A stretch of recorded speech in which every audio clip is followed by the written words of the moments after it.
Okay.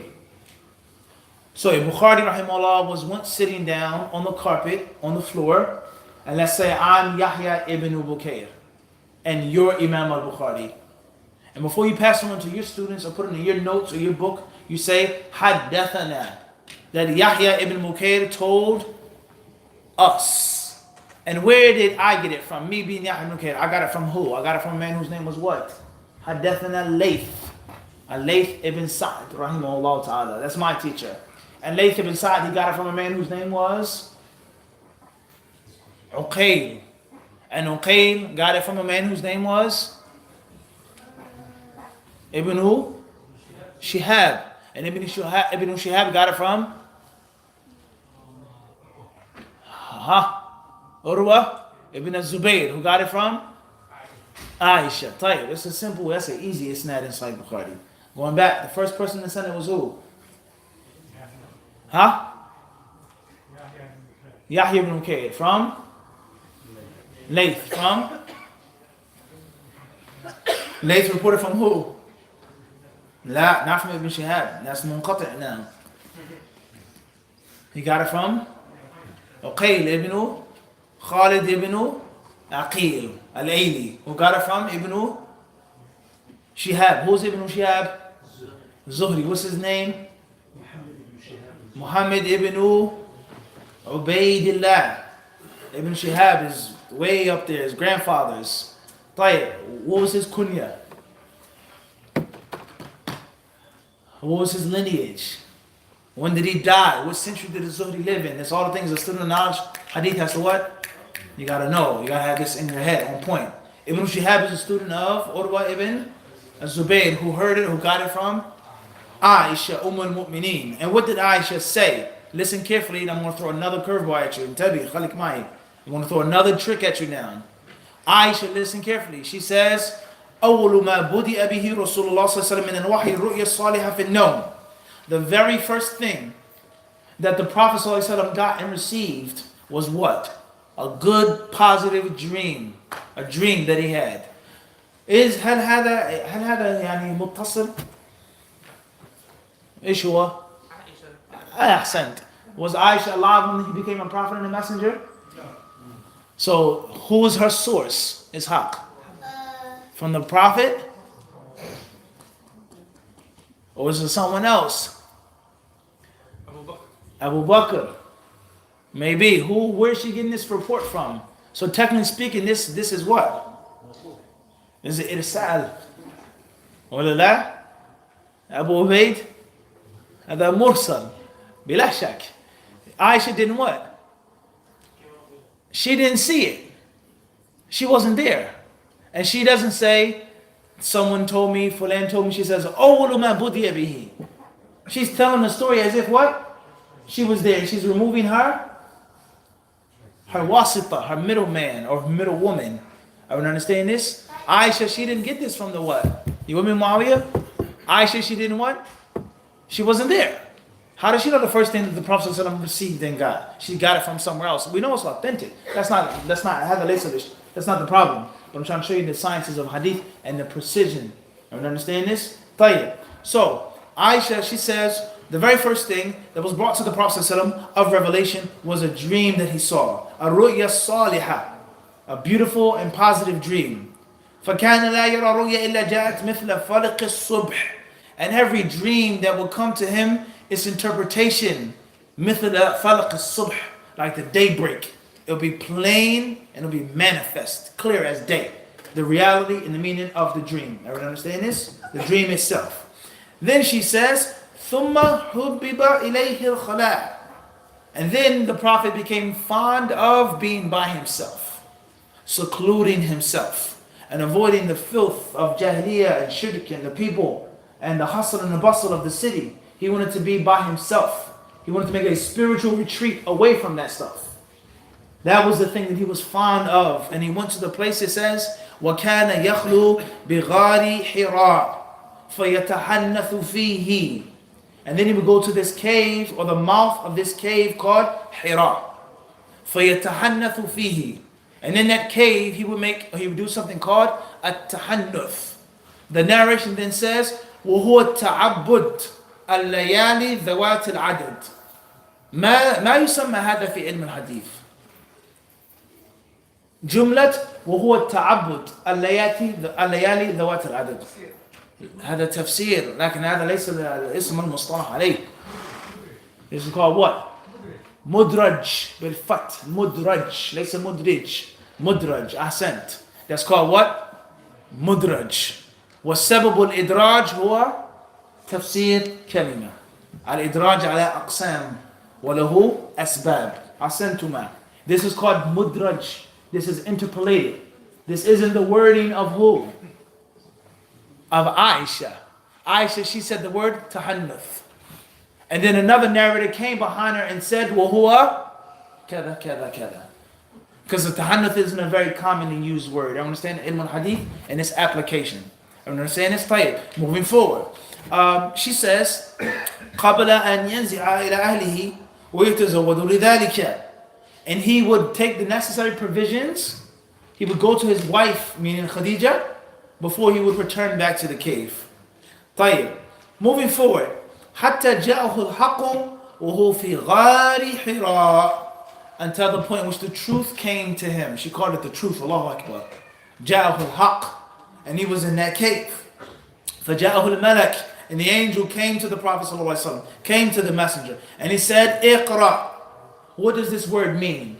Does iqra mean read? Or does iqra mean recite? And there's a word of difference between the two. Recite or read? It means read. So what was the Prophet's response? He was commanded to say iqra. He says, Ma ana bi qari. Could the Prophet not recite? But he couldn't read. Or he could read, but he wasn't considered to be a reader.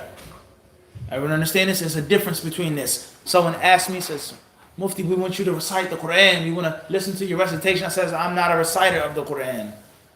Doesn't mean that I can't recite the Quran. I've never studied it, but I don't consider myself to be a reciter of the Quran. My voice, my skills, I don't consider myself to be a qari.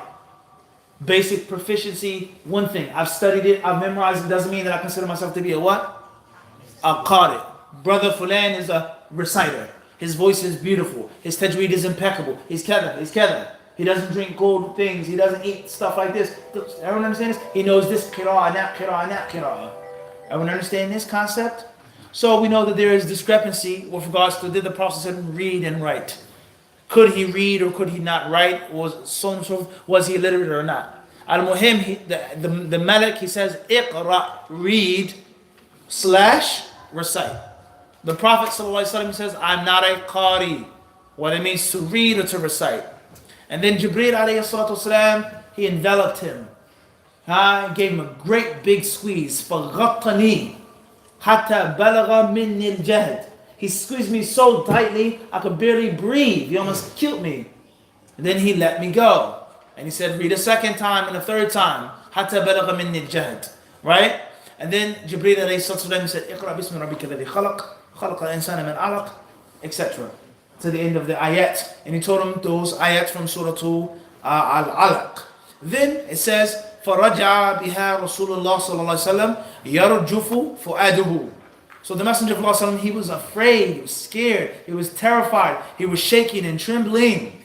فَدَخَلَ عَلَى خَدِيجَةِ بِنْتُ خُوَيْلِدٍ رَضِيَ عَنْهَا فَقَالَ زَمِّلُونِي. He entered upon Khadija and he says, cover me up. I'm cold, I'm shaking, I'm scared. Cover me up, cover me up.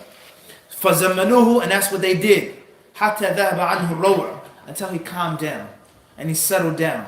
Alright? The narration it says that Khadija radiallahu anha, he told Khadija what happened. And he said, لَقَدْ خَشِيتُ عَلَى نَفْسِي. I'm afraid, I'm scared. I'm afraid and I'm scared. I was afraid for myself and what happened out there.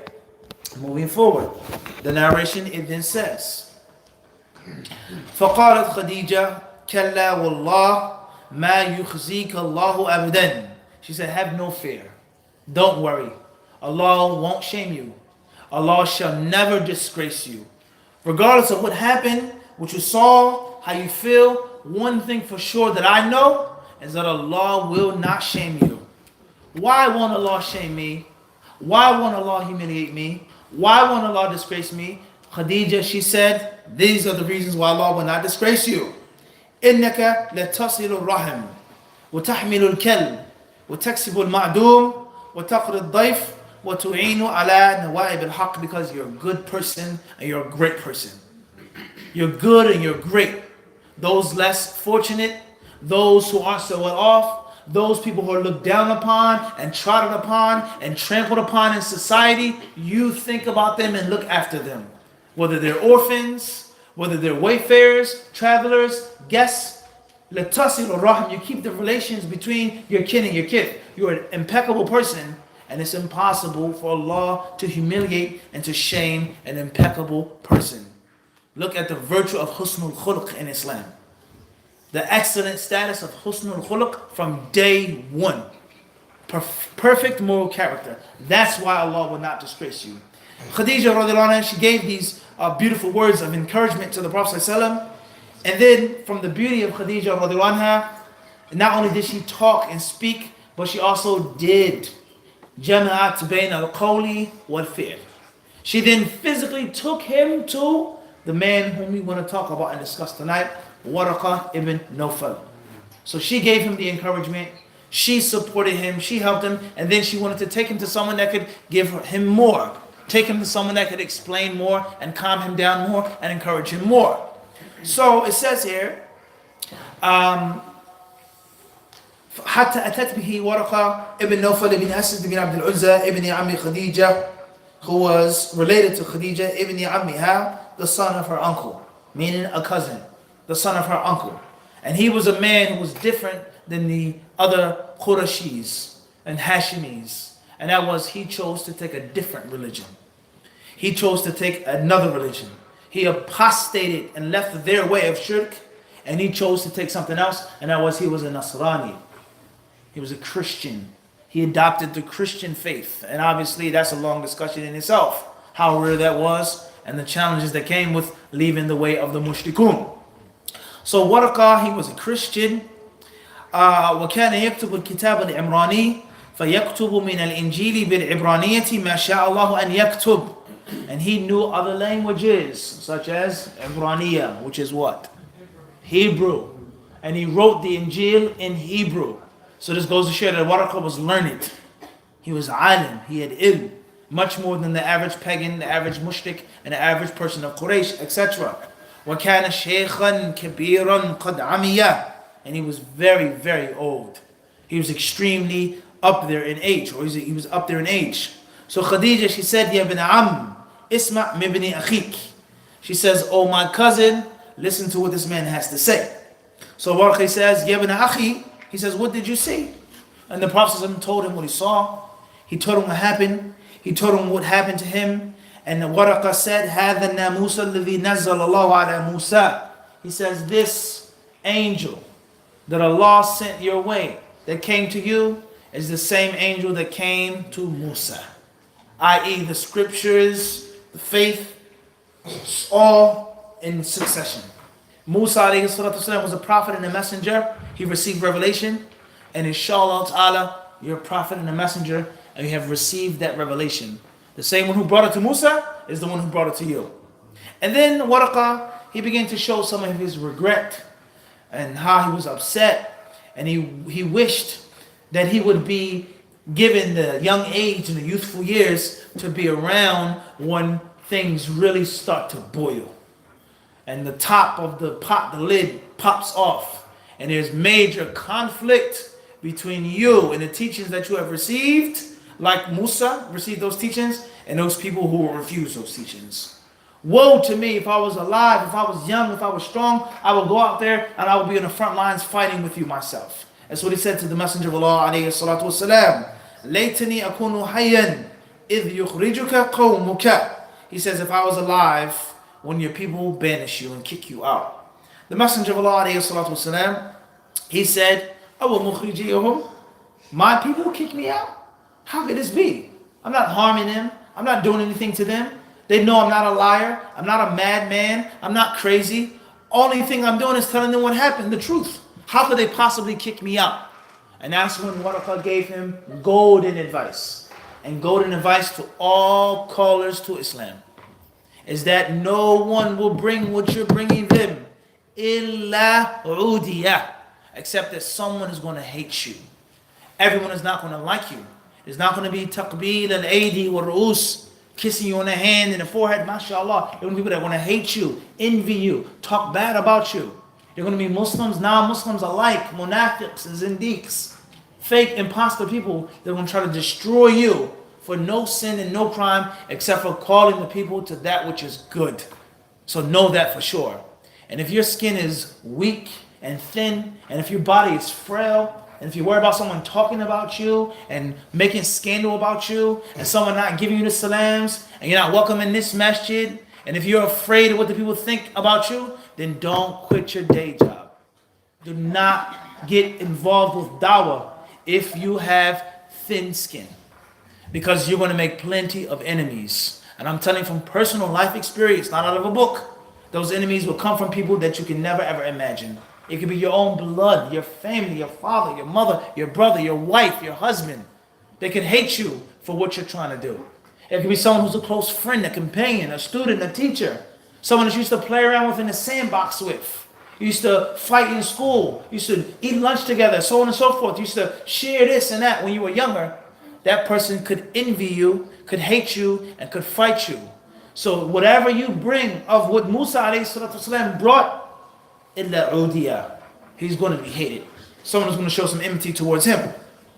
The hadith then says, قال نعم لم يأتي رجل قط بمثل ما جئت به إلا عودي وإن يدركني يومك أنصرك نصرا معزرا. Waraqah says, and if your day comes, then I will support you greatly. I will support you greatly. ثم لم ينشب. And of course, Waraqah, he didn't survive. Allah did not will for him to live that long. And the days of the Prophet ﷺ, and when things would explode and reach the boiling point, Waraqah didn't make it. And that's the end of the narration here. Tayyib. So before we get into the story and its meaning and its benefit, first question is, was Waraqah a believer? Was he a believer? Was Waraqah a Muslim and a mu'min based off of this text? Can we say that Waraqah was a Muslim and a mu'min? Jazakallah khairan, thank you. Was Waraqah a believer? Yes, because he said he would support the Prophet if he said he would support the Prophet if he was alive. Tayyib. Everyone unanimously agreed that he was a believer based off of this text? What do you say? He wasn't a believer. Tayyib. From the text. It doesn't necessitate that he was a what? A believer. Tayyib. Could you give us, let's say if the brothers and the sisters here, they say, well, it's clearly saying, if I will. And he believed in the previous things. He's believing in him by saying he would support him and he would help him out. How is it not making him a believer? Could you mention another seerah story that shows someone supporting the Prophet? Someone can say that. What Nasran Muazzaran did Abu Talib give? And he clearly wasn't a what? A believer. So now we have an argument now. Can we say that supporting someone and helping someone and putting their life on the line, is that a shahada? Some say yes and some say no. This is the beginning of the revelation. The detailed knowledge, the system of the deen wasn't what? It wasn't yet sent down. The shahadatain, umirtu an uqatil an-nas hatta yashhadu hatta yaqulu, it wasn't there yet. So some people say based off of this text, kana mu'minan, and he was a believer. And some of them say that he was the second believer after Khadija. The first man to believe. Not Abu Bakr, not Ali, not this one, Bilal, that one, Waraqah. And then some of the ulama, they say, Kana sahabiyan. He was a companion of the Messenger of Allah sallallahu alaihi wasallam, and therefore we say, radiyallahu anhu. Some of the ulama and researchers, they hold this view. And others, they may say, based off of this text is insufficient to say he was a what? A believer. And the sheer promise of supporting and helping, لا يستلزم منه الإيمان. It doesn't mean that a person is a mu'min, let alone the fact that for him to believe in the Prophet, did he have to make a secondary acknowledgement because he was already a Christian? So that's a discussion by itself. So we know for sure that he was, bi-idhnillahi ta'ala, he was upon the concept of monotheism. He wasn't upon shirk. By him being a Nasrani during in those times, hypothetically speaking. He was closer to the Tawheed than they were, hypothetically speaking. So this is Mahal Niza', yani. The people are different. Was he a believer? Was he a Muslim? And was he a Sahabi? Now we have other texts, there are other hadiths that state positivity regarding Waraqah. Such as the hadith that says, La tasubbu Waraqah. Do not curse Waraqah because he was a believer. And other texts, other hadiths that state that I saw Waraqah alayhi thiyabun bidun. And he was wearing white garments, white clothes. And if he was from the people of the fire, he wouldn't have on white clothes, the narration says. And the other narration says, Ra'aytu li Waraqa jannatayn. He says, I saw Waraqa having what? 2 gardens. So there are other texts outside of this hadith in Sahih Bukhari. Are they authentic or not? Al-Muhim, the nusus, what are that? That Waraqa was seen by the Prophet ﷺ to be upon some type of what? Good and positivity. Everyone understand this? So many of the ulama and researchers and tulab al-ilm, they hold the view that Waraqa was a Muslim and that he was a mu'min, and some of them say he was a sahabi. Some say he was the first male sahabi, whereas he laqiya an-nabi sallallahu alaihi wasallam mu'minan bihi, and it is no proof that he died upon other than that. Everyone understand this? But that's not the most important part of the story. As I just said, was Luqman Nubian? Was he a prophet? Was he this? That's not the most important part of the story. The most important part of the story was what he said, وَهُوَ يَعِظُهُ. He was admonishing his son. That's aham shay. So the most important thing is not to get caught up in these details, but they are important. And it's from studying and learning Islamic studies. Point number 2 is, this narration doesn't state, and it doesn't make an explicit mention of the status of Waraqa among his people, and how Waraqa was considered to be a pioneer and a trailblazer. And he was from among the four men who had a status in discussing and determining the future of Quraysh and Bani Hashim with regards to their religious identity and direction. Those who were Christian, those who renounced the worship of idols, and they said this is not the way of Ibrahim and Ismail. Everyone understand this? They spoke on this and they talked about this. The pagan Arabs weren't completely just void of intellect. They discussed and they talked about why are we worshiping these idols? Where has it come from? And who was the one who perverted the pure way of Ismail? Everyone understand this? This is crucially important to understand Tawheed and Shirk. To understand what Tawheed is and what Shirk is. And what the Arabs of the time of the Prophet were not. They were not people who did not know Allah. They were not people who rejected Allah 100%. That's not true. And that is not the definition of Tawheed. They knew Allah. They loved Allah. And they worshipped Allah. Their problem is that they did not make ifrad. They didn't single out Allah. They knew Allah was the greatest. When they were at sea, they were about to die, and the ship was about to be snapped in half by the violent waves and the wind. Dawa Allah mukhlisina lahu din. They called upon Allah along with any partner. Allah says, and when we gave them refuge, when we rescued them to the shore, what did they do? Idahum? They make shirk again. So they knew that Allah was the only one. They knew this, but they had a problem with Tawheed, singling Him out in worship. And that's a very long discussion with regards to the Ash'ari Aqidah. What is Tawheed? Tawheed al-Rububiyyah, al-Qudra, al-Ikhtira', all of that kalam stuff. Studying the Surah prevents you from those takhabbutat of what the misunderstanding of Tawheed is and isn't. Everyone understand this? So these people here, they sat and they discussed and they talked about what they were doing. And some of them clearly said it's wrong, and it's batil and it's false. And others, they knew it was wrong, but they just went with the flow. And Waraqa was from those people who said, I'm not necessarily going to curse them and say that they're wrong and this and that, but I'm definitely going to remove myself from it. And he did that by becoming a Christian, a Nasrani. Everyone understand this? Someone who's supposed to be upon monotheism. And hypothetically speaking, the Christian, what is the problem between the Christian and the Muslim? It's going to be what? Hypothetically speaking, it's supposed to be what? What is it supposed to be? Hypothetically speaking, it's not supposed to be Tawheed. a true, organic, orthodox Christian is not supposed to be Tawheed. We know that's a problem. Those who call themselves Christians making shirk. But that's not supposed to be the problem. The huwa. That's supposed to be the problem is the shahada that Muhammad is Rasul. Everyone understand this? Hypothetically speaking, we said. There's supposed to be someone who believes Allah is one. He has no partner. He has no son. That's made up. Trinity, that's all nonsense. And hypothetically speaking, when you go and talk to this Christian, you're supposed to focus on telling him and teaching him what? Is that there was another prophet who came after Christ, quote unquote. And you have to believe in him and accept him because, this is what Christ said, because this is what's mentioned, Mary, the story. So everyone understand this? This is very important here. So Waraqa was one of those 4 men who was very influential with regards to the discussion and the debate of Ibadatul Asnam.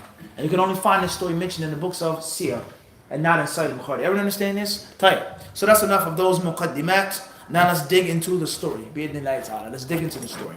So the first point we take from the story is, of course, there are tons of benefits with regards to him in the cave and Khadija and Jibreel. Well, we don't wish to discuss that. We only want to focus on his interaction with what? Waraqah. So the first faida of this story is فَاسْأَلُوا أَهْلَ الذِّكْرِ إِن كُنْتُمْ لَا تَعْلَمُونَ. Ask the people of knowledge if you don't know. So Khadija could give him only but so much. She could give him only but so much. But there's someone who perhaps knows more. There's someone that can explain more. There's someone who can calm you down even more, and that is this alim, this learned man named Waraqah.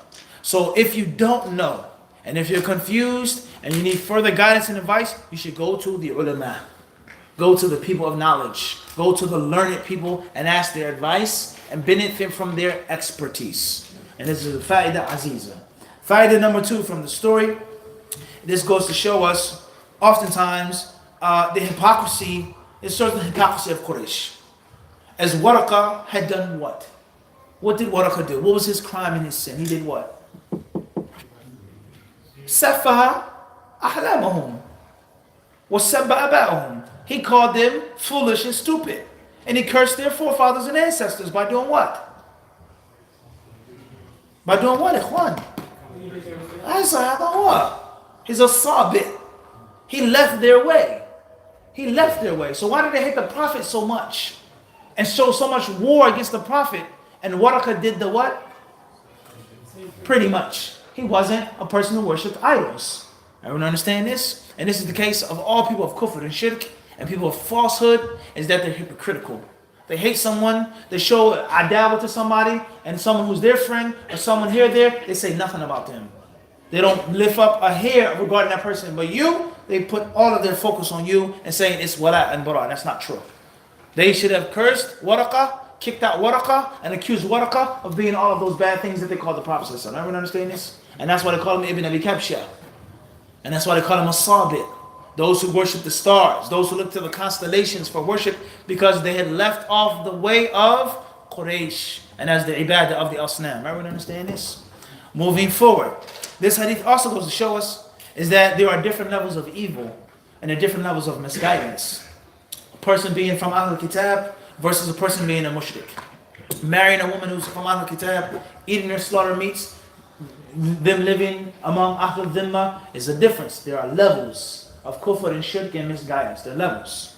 This also was to show us is that the people who came before the Prophet ﷺ, what were they?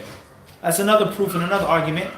Those who said that Waraqah was a believer, they'll say, Kana min Ahl al-Fatra. He was from the people between the messengers, in which you can't necessarily say he was a kafir or a mushrik, because he was upon the original way of monotheism. And the last message was the message of Isa alayhi salam, before the message of the Messenger of Allah, Muhammad sallallahu alaihi wasallam. Everyone understand this? And that's a very long discussion in itself. This hadith also goes to show us the virtue of ilm, fadilatul ilm. And the thing that made Waraqah superior was that he had the ability to do what? Yaktub. And we all know that literacy was scarce among the Arabs. And a man who could swim, a man who could shoot an arrow, a man who could ride a horse, a man who knew poetry, genealogy, and a man who could write was considered to be from the what? Perfect men. He was a perfect man if he had all of those skills. And writing was one of those skills. So this hadith shows the virtue of ilm. He had knowledge of the book, he had knowledge of the kitab, and he knew another language. And as one of my teachers told me, the Sheikh in Medina, Sheikh, he said once we were doing a lecture for the brothers in Canada, and the Canadian brothers, they invited me over their house. It's the first time I met this Sheikh, very beautiful Sheikh from Medina, College of Hadith. And he did the lecture for the brothers, and I was translating on the phone. So after the lecture, I said, Jazakallahu khairan ya Sheikh. It was a pleasure to meet you. And the brothers and the sisters, they send their gratitude to you. They thank you for the benefit that you gave them on the phone. And the Sheikh said, Limada? I said, what do you mean? He says, why? I said, what do you mean? I'm thanking you for the lecture. He says, what lecture did I give them? He says, I didn't give them any lecture. I didn't tell them anything. He says, you gave them the lecture. And you gave them the benefits. And the people in Canada, they only benefited from your words because they don't speak my language, they speak English. And as we were leaving the apartment, he says, "Man ta'allama lughataini asbaha rajulain." He says, he who learns a double language becomes a double man. He who learns a second language is now a second person. So he says, your people, you speak to them, you teach them, you convey the message. I can say whatever I want to say, I can quote whatever I want, but it's in what? Arabic. And you speak the language of your people. In actuality, without you, they wouldn't have benefited from what I said. I don't understand the concept of lugha, of language, and the power of language. And it's deeper than just a language, but what you say. Because you can speak perfect English, but it doesn't mean you speak the language of the people, the culture of the people, the lingo of the people, and you don't necessarily have the ability to articulate and express yourself to the people. So language is critical. And we learn that from this hadith and from many other hadiths. Khairan inshallah. Another benefit we take from this hadith, وَكَانَ شَيْخًا كَبِيرًا قَدْ عَمِيًا. He was a very old sheikh who became blind. As when Allah takes one thing from you, He gives you something else. And just because a person is old, it doesn't mean that they're useless. And that's something that many young people think and feel, and that's wrong. Don't think that a person is useless because they're old. Don't think they're outdated and they're out-fashioned or old-fashioned is no use. Don't think that. That's wrong. And when we talk about respecting the youth and empowering the youth and passing the baton to the youth, it does not mean at the expense of disrespecting the old heads. It does not mean that. مَنْ لَمْ يَرْحَمْ صَغِيرَنَا وَيَعْرِفْ حَقَّ كَبِيرِنَا فَلَيْسَ مِنَّا.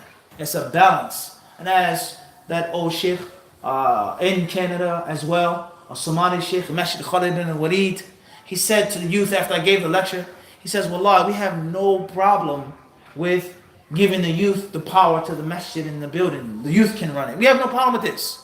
He says, but who's going to pay the water bill? Who's going to pay the electric bill from their pockets when there's not enough money from the donations?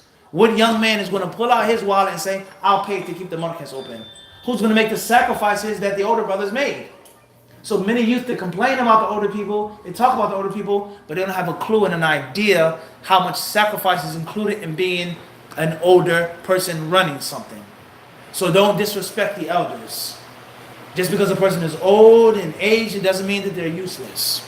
The next faida from the hadith, فَقَالَتْ لُهُ Khadija, يَا بْنَ عَمْ اسْمَعْ مِبْنِ أَخِيكَ, is التودد, أسلوب التودد في الدعوة, is that you have to seek closeness and affection with the person that you wish to call.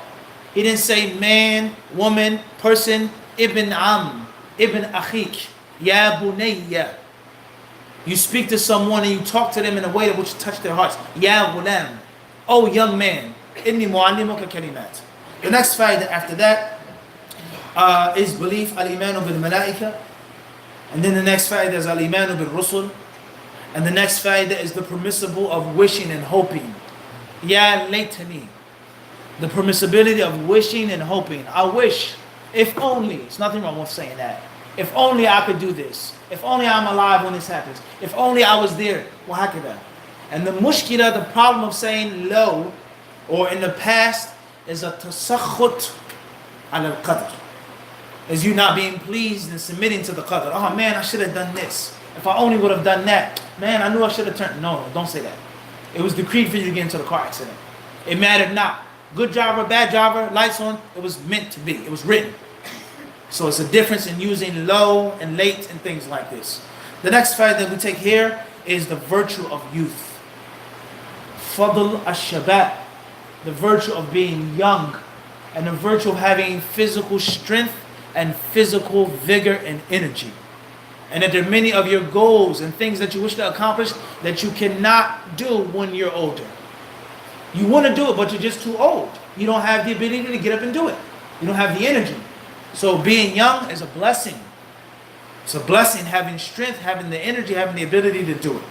Moving forward. This hadith also goes to show us is that there is love and that there is hate. And that there will be people who will love you and there will be people who will hate you. The hadith also says, will they kick me out? This goes to show us that the Prophet ﷺ, لا يعلم الغيب. The Prophet does not know the unseen. It's impermissible to say that the Prophet knows what's going to happen tomorrow, what's going to be, what's going to be. He doesn't know that unless Allah gives him that information. And that's why the Prophet ﷺ says, they're going to kick me out. He didn't know that. And the next fact that we take from this is the permissibility جواز التعجب من قول الشيخ والأستاذ. جواز التعجب من كلمة تخرج من شيخك وأستاذك. As a word that comes from your teacher's mouth. Sometimes it's permissible to be amazed and to ask and to question it. Really, Sheikh? أو مخرجيهم? That's what he said to him. أو مخرجيهم? They'll kick me out. He couldn't believe that his own tribe, his own clan, his own kith, his own kin would have the nerve and the audacity and the disrespect to kick him out of his own homeland. It shows that. So it's permissible to ask your teacher a question or to be amazed in a certain light, as long as it's not done disrespectfully. The next benefit we take from this, نعم لم يأتي رجل قط بمثل ما جئت به إلا عودية. And this goes to show us is فيه استعمال العموم حتى يأتي المخصص. Is things that are general remain general until they're proven otherwise. Something that's general will be general. The rule doesn't change. Nature, the law of nature, as they say, it won't change unless we have proof to break that. He says every time someone brought with what you're bringing, illa udiya. So you're going to be kicked out of Mecca, even though I have knowledge of Isa and Musa. And that's isti'mal al-qiyas. It's using qiyas. As long as you do this and say this, that's what's going to happen to you. If you continue to stay upon this road, you're going to end up with a bullet in your head, or you'll be in jail for the rest of your life. Are you saying you know the unseen? No, I don't. But if you keep involving yourself with this, one of the two things is going to happen. What's the proof for that? Is that everyone who was involved in that is either in a cemetery or a jail cell. Everyone understand this? Moving forward. It then says, when yudrikni yawmuka ansurka nasran mu'azzaran. And if your day comes, I will support you vigorously. This hadith does not prove the permissibility of celebrating birthdays and the permissibility and the recommendations of having national days and days of independence and things like this, as some people use mistakenly. Some people, they use this hadith to say this is the permissibility of having an Independence Day. This is the impermissibility of having Yawm Watani. This is the impermissibility, or this is the permissibility of celebrating this day and that day. Al-ihtifal. That does not prove that. If the day comes, I will support you. It has nothing to do with celebration. He's talking about if he's alive, he would physically help out the Prophet sallallahu alaihi wasallam. These are some of the most important benefits of the story. And of course, the general climate of the story is ta'allum and ta'lim, teaching and learning, and tawjih ad-du'at, is giving instruction to those who will call to Allah subhanahu wa ta'ala, and showing them and teaching them what will happen, and bi'idhnillahi ta'ala at-tasliyah, is to calm them down, to give them solace, and to tell them, don't worry about it, you'll be okay, inshallah, but know for sure that the road is going to be bumpy. The road is going to be bumpy. It's not a road of roses. Evidence, hardships, difficulties that you will encounter being a scholar, being a da'iyah, being a teacher, calling your family to tawheed and iman. Everyone is not going to like you, and everyone is not going to agree with you, and there lies no doubt the world will be a much better place if the callers to Allah knew this and implemented this. Everyone knows this, but implementing it. And that's because how can you quit giving dawah because someone talked about you? How can you quit giving dawah because your wife wanted a divorce? because all you do is study and teach and call people. So she says, I don't want this lifestyle anymore. That doesn't mean you quit. You don't stop giving dawah because you can't go back overseas. You don't stop giving dawah because this sheikh is no longer around. Nah, abadan. You keep doing it, even if you experience hardships, difficulties, and things that are not pleasurable. Allah subhanahu wa ta'ala surely knows best, and with him is all success. We ask him by his beautiful names and perfect attributes to give us the success towards all good, to forgive us of our sins, to have mercy upon our poor souls, and to allow us to benefit from this story and all of the prophetic stories. I thank each and every one of you for your time, for your respect, for your attention, and for your attentive listening and your participation. Jazakumullahu khairan. To all of the brothers and sisters watching worldwide, thank you very much. Assalamu alaikum wa rahmatullahi ta'ala wa barakatuh.